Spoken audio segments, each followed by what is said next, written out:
Comment utiliser YouTube pour trouver tes premiers clients en coaching en moins de 30 jours et sans dépenser un euro en publicité? C'est ce qu'on va voir aujourd'hui dans cette vidéo. L'avantage de YouTube, c'est que tu n'as pas besoin d'être un pro en montage et d'avoir une caméra à 3 000 € pour te lancer. Tu n'as pas besoin de faire des vidéos dignes de la production d'Amixem pour pouvoir trouver des clients, pour pouvoir faire de l'argent.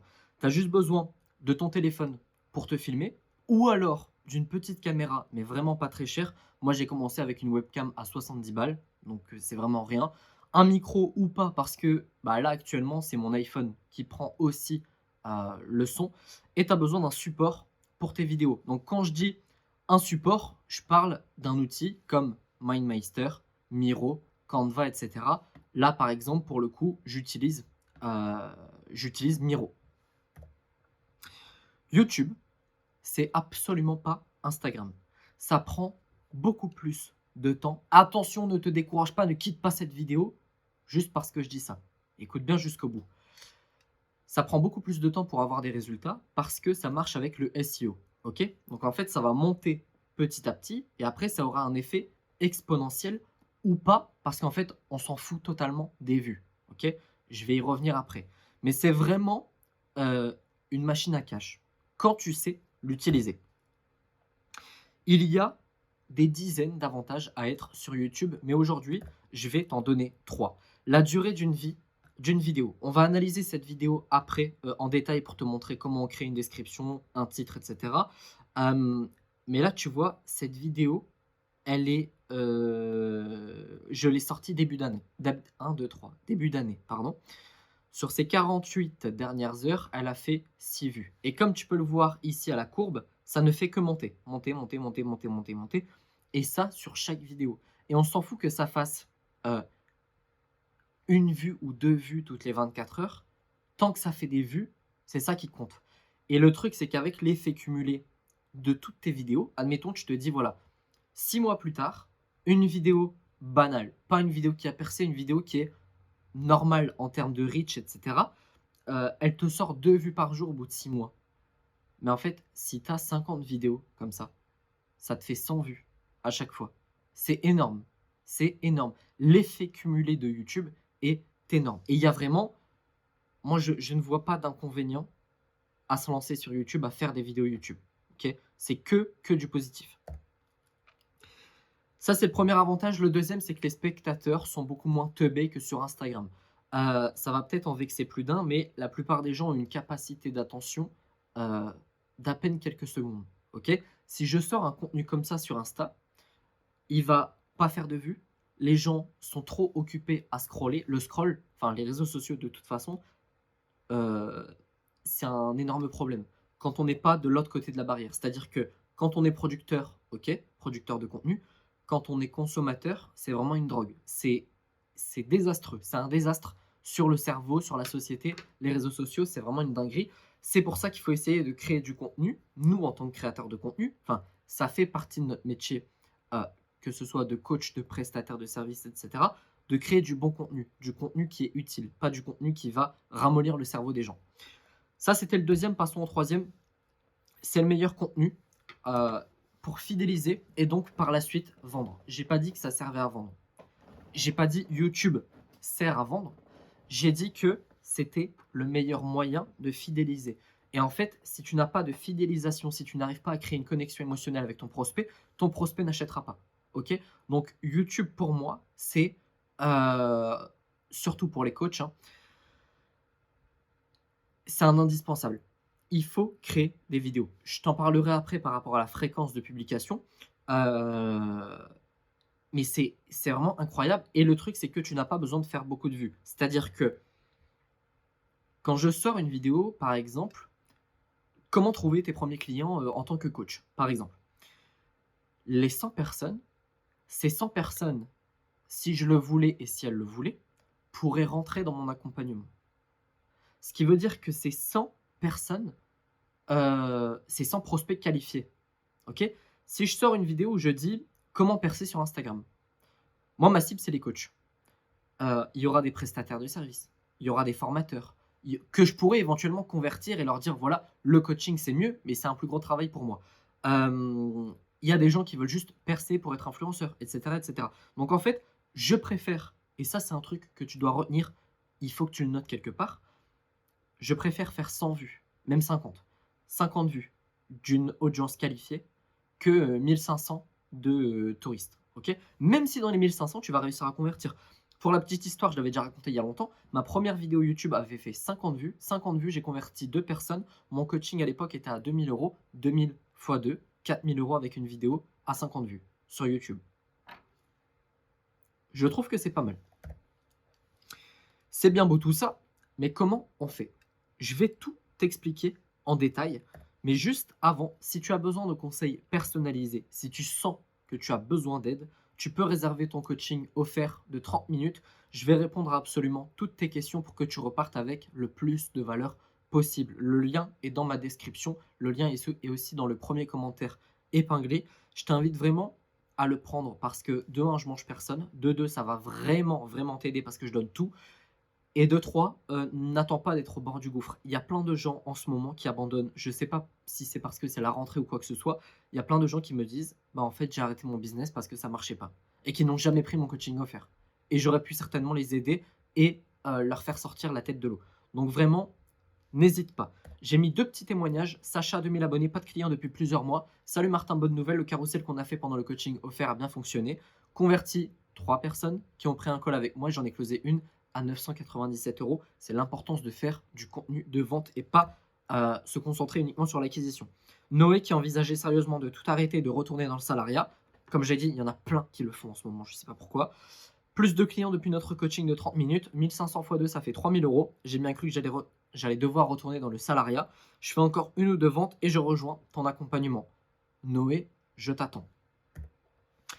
Et il y a aussi ma formation offerte que j'ai nommée le programme Initiation, dans lequel je te montre comment créer une audience qualifiée en 30 jours sur Instagram. Si tu la prends, tu seras automatiquement ajouté à ma liste email et donc tu recevras un conseil business tous les jours à 18 h. Le lien est dans ma description, le lien est dans le premier commentaire épinglé. Passons maintenant au guide.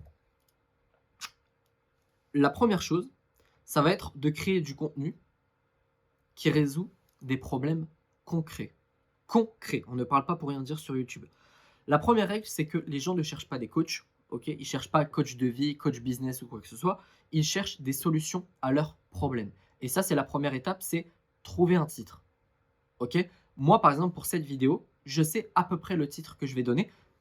Il y a plein de fois où je l'ai du premier coup. Il y a plein de fois où je fais des ajustements. Mais en gros, mon titre, ça va être un truc du genre comment trouver des clients ou comment vendre son coaching grâce à YouTube. Ou comment trouver des clients en coaching grâce à YouTube. Quelque chose comme ça. Il y aura le mot coach, coaching ou YouTube dedans. Ok? Ça va être ça ma base principale du titre. Parce que c'est aussi le sujet de ma vidéo. Ça, c'est la première chose. Tu dois trouver ton titre avant de créer ta vidéo. C'est tout le temps, tout le temps, tout le temps comme ça. Ok? Et aussi un titre recherché. Dans l'idéal, tu vas aller chercher des termes de recherche pour te placer en SEO. Le SEO, c'est quoi? C'est le référencement naturel. Par exemple, comment trouver des clients en coaching? Ça, c'est des phrases que les gens tapent. Si je dis maintenant la méthode pour faire 10 000 euros par mois avec ton business de coaching, on n'est plus du tout sur un terme qui est recherché. Ok? On va plus se placer sur la page d'accueil. C'est 2 stratégies différentes. On peut faire les 2 en même temps, mais au début, ce que je te conseille de faire, c'est de te placer sur des termes recherchés et de viser le SEO. Pas essayer de te placer en page d'accueil, mais essayer de te placer dans les recherches que les gens vont taper. Ça va être beaucoup plus simple pour toi et c'est de cette façon que tu pourras faire des vues sur du très long terme. Moi, j'ai des vidéos, elles datent d'il y a 1 an et demi, 2 ans, elles font encore des vues. Pas beaucoup, ok? 1 à 2 vues par jour, mais c'est toujours ça de prix, ok? Comme j'ai dit, l'effet cumulé. Ensuite, il va falloir créer ta vidéo. Premièrement, ça va être l'accroche. Qu'est-ce que tu vas dire au début de ta vidéo? Comment créer en fait, c'est une sorte de promesse, ok? Et il faut vraiment qu'il soit puissant, qu'elle soit puissante, l'accroche, parce que c'est ça qui fait rester les gens. En tout cas au début, ok? Sur YouTube, tu as genre 10 secondes pour capter l'attention de ton audience. Si tu n'arrives pas à la capter, c'est mort. Ok? Moi, il y a des vidéos, je les ouvre. Dès le début, c'est chiant, je ferme. Faut vraiment... et là, je parle même pas de dynamisme, je parle pas de prosodie, c'est-à-dire ta façon de t'exprimer. C'est vraiment juste, entre guillemets, ton script. Est-ce que ton script est bon? OK? Donc ça, c'est l'accroche, premièrement. Ensuite, tu as le développement. Tu peux développer sous forme de points, OK? Comme moi, là, je fais point 1, point 2, point 3, tu vois? Tout au début, c'était mon intro, mon accroche, l'introduction au sujet. J'ai fait un appel à l'action. L'appel à l'action, tu peux le mettre soit à la fin, soit au début, soit au milieu. Ça, c'est toi qui vois. Moi, j'alterne, OK? Je fais des tests et cetera, mais en général, je vais essayer de le mettre avant de développer le sujet en profondeur, avant d'apporter la valeur réelle. Pas tout au début parce qu'en fait, ça va tuer l'attention des gens. Les gens vont se dire: «Oh putain, il fait encore sa promo». À la fin, il y a genre 20 des gens qui sont là. Et il faut savoir que sur une courbe YouTube, quand tu publieras ta première vidéo YouTube, il y a 100 des gens à la première seconde. 10 secondes plus tard, il y a 50. OK? Parce qu'il y a plein de gens qui cliquent et qui ne regardent même pas. C'est pour ça que l'accroche, elle est ultra, ultra importante. Je reviens au développement. Le développement, il doit être clair pour eux, pour toi. OK? Si pour eux, c'est un bordel sur ton support, par exemple, si tu fais comme moi, soit une mind map, comme j'aime les faire, soit un support comme ça par slide, si c'est pas clair, tu vas les perdre et ils vont se barrer de ta vidéo. Il faut aussi être assez rapide dans les explications. Là, je vais en profondeur, mais essaye d'être rapide pour pas perdre l'attention. Parce que vraiment, si les gens perdent l'attention, ils vont se barrer de ta vidéo. Ça fait baisser le watch time. Le watch time, c'est quoi? C'est la durée d'une vue moyenne sur tes vidéos. Plus ça baisse, plus le reach, donc le fait que ta vidéo soit mise en avant, va baisser. Mais il faut pas non plus être dans le divertissement. OK? Moi, il y a des gens, je sais, qui me disent: «Tes vidéos sont un peu chiantes, sont un peu longues». Hein, Vianney. Et du coup, c'est pas que je m'en bats les couilles, mais un peu quand même. Parce qu'en fait, j'estime qu'en face de moi, j'ai des gens qui n'ont pas d'œil de QI, j'ai des gens qui sont sérieux, j'ai des gens qui prennent des notes. Là, tu te dis: «Merde, j'ai pas pris de notes». Mais voilà, j'ai des gens avec un bon cerveau, OK, qui savent réfléchir et cetera. J'ai pas des teuteux, d'accord? Et moi, je vise cette audience-là. Je vise pas les mecs où il faut tout le temps être dans l'attention, l'attention, l'attention. Enfin bref. L'appel à l'action, c'est pour, rediriger vers, par exemple, un appel de vente. Je précise, mon coaching offert n'est pas un appel de vente, c'est réellement un coaching. Je réponds réellement à toutes tes questions. C'est pas un appel de vente caché, d'accord? Il y a juste à la fin où mais ça je le dis dans quasi toutes mes vidéos, où je vais te dire: «Est-ce que tu veux que je te présente mon accompagnement? Oui, non, non, il y a pas de problème. Oui, je te le présente». L'appel à l'action, tu peux rediriger vers une formation gratuite, un call de vente, utiliser ma stratégie, un coaching offert. Tu peux rediriger vers ce que tu veux, mais il faut absolument que ça ait un but. OK?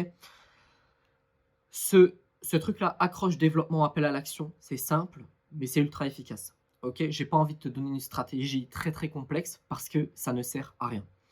À la fin de ta vidéo, le prospect doit pouvoir faire quelque chose de concret qui le rapproche de ses objectifs.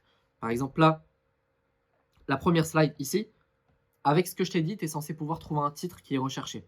Tu as déjà compris qu'il fallait mettre un titre qui est recherché. Ça, il y a beaucoup de gens qui ne le comprennent pas. Donc, il faut absolument donner des choses concrètes qui vont réellement changer la vie de ton prospect. 3. Poster la vidéo. Alors là, il y a titre, miniature, description, tag. Le titre, on l'a fait. OK? La miniature, tu peux la faire sur Canva. Je te conseille de taper des termes de recherche en anglais qui sont dans ta niche et d'aller voir les miniatures que les Américains font et tu essayes de les reproduire. OK? C'est le meilleur moyen pour réussir à avoir un bon CTR. Le CTR, qu'est-ce que c'est? C'est le taux de clic sur ta vidéo. Ta vidéo est montrée à 100 personnes. Il y en a, par exemple, 4 qui vont cliquer dessus pour la regarder. Ton CTR est de 4, ce qui est pas trop mal. Ça dépend des niches. Le CTR dépend du titre et de la miniature. Donc ta miniature, tu dois en avoir une très très belle. Et tu as de la chance parce que maintenant, YouTube permet de nous faire mettre en avant, j'ai eu du mal à la dire cette phrase, 3 miniatures d'un coup. C'est-à-dire que tu n'as plus besoin de payer un outil externe. OK? C'est YouTube qui fait le test en interne. Donc tu mets tes 3 miniatures et il va, à la fin du test, c'est au bout de 10 jours, te dire, bah voilà, j'ai sélectionné cette miniature car elle a le meilleur CTR Et c'est même pas basé sur le CTR, en plus c'est basé sur le watch time. Enfin, oui c'est ça, c'est le pourcentage de vidéos regardées, etc. Donc voilà. Description tag. On va sortir d'ici, je vais te montrer un petit peu ce que c'est. Alors, je prends cette vidéo. Alors, cette nouveauté Instagram en 2024, algorithme, fonctionnalité, je l'ai sorti en... où est-ce que je vois la date? Où est-ce que je vois la date? Merde. Je sais qu'elle était sortie en février 2024. Là, on est en octobre 2024. Merde. Bah, de toute façon, je peux la voir là. Il y a 7 mois. Il y a 7 mois. Donc là, le titre, cette nouveauté Instagram en 2024. Là, ce que j'ai fait, c'est que je ne l'ai pas placé sur des termes de recherche, même si en soi, ça pourrait être un terme de recherche. Les deux se lient un petit peu, c'est pour ça que c'est un peu compliqué à expliquer, mais je pense que tu n'es pas teubé. Et même si tu ne l'as pas compris, envoie-moi un message sur Insta, Martin Coach Business, je t'expliquerai plus clairement. Mais en fait, pourquoi je dis que là, c'est mêlé? Parce que le terme nouveauté Instagram est fortement tapé sur la barre de recherche. Ok? Mais par exemple, si j'avais dit la méthode pour gagner 50 abonnés par jour sur Insta, ça, c'est pas du tout un terme de recherche. Ok? C'est un titre qui va aller, c'est une vidéo qui devrait se positionner sur la page d'accueil. Donc ici, on a le titre. Ici, on a la description. Je vais t'expliquer tout le SEO après. Ici, j'ai mis les chapitres. Ok? Ici, il y a la miniature. À l'époque, on ne pouvait pas en mettre 3, donc j'en ai mis qu'une. Et ici, il y a les tags. Les tags, c'est un petit peu comme les hashtags sur Instagram. Et par exemple, quand quelqu'un tape algorithme Instagram, je suis en 7e position. Quand quelqu'un tape ça, je suis en 5e. Ici, 4e. Ici, 25. Tout ça participe au SEO. J'ai un score de 80. Ok? Parce que mon titre, accroche-toi, les mots-clés de mon titre sont inclus dans ma description. Ça rajoute des points. Mes tags sont inclus dans la description. Ça rajoute des points. Pourquoi je n'ai pas 100? C'est marqué là. Tag in title and description. 10 sur 20. Je ne peux pas mettre tous les tags dans mon titre. C'est logique. Tag in title, ça me le met pareil. Tag in description, 20 sur 20. Total tag caractère, il y a un nombre de caractères sur les tags que j'ai quasiment rempli. 463 sur 500, c'est pas mal. Title words in description, 20 sur 20. Parce que mon titre, je l'ai foutu aussi dans ma description. Je suis malin, hein. Je dis juste, en gros, en fait, je répète mon titre pour faire l'intro de mon truc. Ça, je te rassure, personne ne le lit. Ça, les gens le lisent et cliquent dessus. Mais ça, personne ne le lit. Tu peux aller voir un petit peu la structure de mes descriptions. En ce moment, je mets beaucoup moins ce truc-là. Ok. Les chapitres, un petit peu plus. Mais faire une vraie description YouTube, je le fais de moins en moins parce que YouTube sait ce que je propose, il sait me positionner devant les bonnes personnes, etc. Mais toi, tu es obligé de le faire parce que tu es vraiment au début de ton parcours. Donc, fais les choses bien. Essaye d'avoir un score SEO au-dessus de 70-80. Ça devrait être pas mal. Et voilà, je pense que c'est tout ce que... Et oui, ça, c'est l'outil TutBuddy. Et en fait, ce que je fais, c'est que quand je suis en train d'écrire ma description, mon titre, mes tags, etc. Donc là, les tags, c'est aussi des termes qui sont recherchés, c'est des mots-clés qui sont tapés. J'ai oublié ce que je disais, merde. Je crois que je disais ça, hein, qu'en gros, pour avoir un bon... Ah oui, non. Quand je fais ça, je copie-colle le lien, je viens le coller sur une nouvelle page, et je regarde en temps réel, en rafraîchissant ma page, mon score. Si je suis en dessous de 80, en général, il y a des améliorations à faire, et donc je viens améliorer certains points de ma vidéo en regardant ça.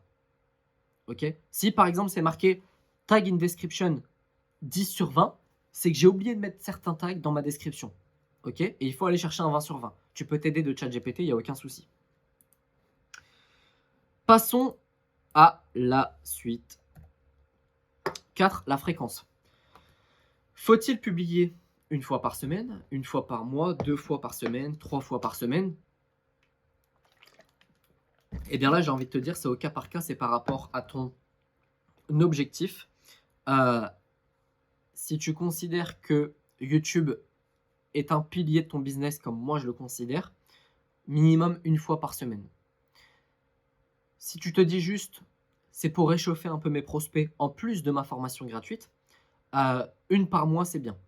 OK? Mais il faut quand même balancer du contenu. Si tu balances une vidéo tous les 6 mois, ça sert à rien. Mais de toute façon, si tu es à ce moment-là de la vidéo, je pense que tu as envie quand même de prendre YouTube au sérieux. Donc, une fois par mois, c'est le grand minimum pour dire de la foutre devant les yeux de tes prospects pour créer justement, comme je l'ai dit, cette connexion entre lui et toi. OK? C'est un avantage concurrentiel, hein, les vidéos YouTube. Par exemple, combien de personnes ont l'impression que Yomi Denzel, c'est leur pote? Qui connaissent Oussama Hamar, qui connaissent Antoine Blanco, qui connaissent je ne sais pas qui, GMK ou des Squeezie ou quoi. Parce qu'en fait, ils passent tellement de temps avec lui, le mec ne nous connaît pas. OK? Mais nous, on passe tellement de temps avec eux, on pourrait croire que c'est notre tonton, quoi. OK? C'est notre cousin. Mais en fait, non. Sauf que ça, quand le prospect va se dire j'ai besoin d'un coach, qui vais-je choisir? Il va penser à toi directement. Parce qu'en fait, il aura passé tellement de temps avec toi que la connexion sera bien trop forte entre vous deux pour qu'il aille choisir quelqu'un d'autre. Donc, moi, je te conseille une fois par semaine si tu veux vraiment le prendre au sérieux, si tu veux vraiment acquérir des clients grâce à YouTube, une fois par mois si tu ne considères pas ça comme un pilier de ton business et si tu considères ça plutôt comme un simple outil de fidélisation. OK? Mais une par mois, tu vas pas réussir à vendre via YouTube. Une par semaine, tu pourrais même juste avoir une chaîne YouTube sans Insta, sans autres réseaux, mis à part une liste email, et cetera, bien sûr, hein, le tunnel de vente habituel, que tu vendrais. OK? Tout à l'heure, j'ai dit attention, pas de confusion. Tout à l'heure, j'ai dit, c'est un élément de fidélisation qui, par la suite, va servir à vendre. Oui, mais en fait, quand tu as un rythme très soutenu, ça va te faire vendre aussi. OK? J'espère que tu comprends bien ce que je suis en train de te dire. Conclusion, fais des putains de vidéos YouTube. Fais des vidéos YouTube, ça ne te coûte rien, juste du temps, OK? Aujourd'hui, j'ai fait une vidéo, ce script m'a pris 1 heure et demie. Le tournage me prend, bah, tu verras la durée de la vidéo. Demain, je fais mon petit montage, ça va me prendre littéralement je coupe le début où je bégaye et encore là, j'ai pas bégayé cette fois-ci. L'avant-dernière vidéo, j'ai bégayé, j'ai repris mon intro au moins 5 fois. Je coupe le début, je coupe la fin, j'améliore vite fait la qualité de l'image, et de l'audio parce que mon PC, il souffle, et voilà, mon montage est terminé en 10 minutes, en gros et ensuite, je viens sur YouTube, mes descriptions sont déjà prêtes, parce qu'en ce moment, je mets tout le temps les mêmes. Je mets quelques tags et je fais ma miniature, ça va me prendre tout ça 1 heure et c'est fini. OK? Donc en gros, temps total d'une vidéo, ça me prend peut-être allez, on va voir gros, une après-midi. En une après-midi, tu peux sortir une vidéo par semaine qui va te servir à fidéliser ton audience, qui va te servir à vendre, OK? Et si tu fais qu'une fois par mois, ça va te servir à fidéliser ton audience, à un petit peu vendre, mais ce ne sera pas assez, d'accord? Mais c'est toujours que du positif de faire des vidéos YouTube, OK? Sur ce, j'espère que cette vidéo t'a plu. Je t'invite à me rejoindre sur Instagram. Je t'invite à prendre ma formation offerte pour accéder aussi à mon canal privé sur lequel j'envoie un conseil business par jour. Et surtout, surtout, prends mon coaching offert. Ne reste pas seul dans ton business. Et, voilà, j'en ai terminé. Sur ce, je te souhaite une excellente journée, une excellente soirée et je te dis à bientôt. Ciao!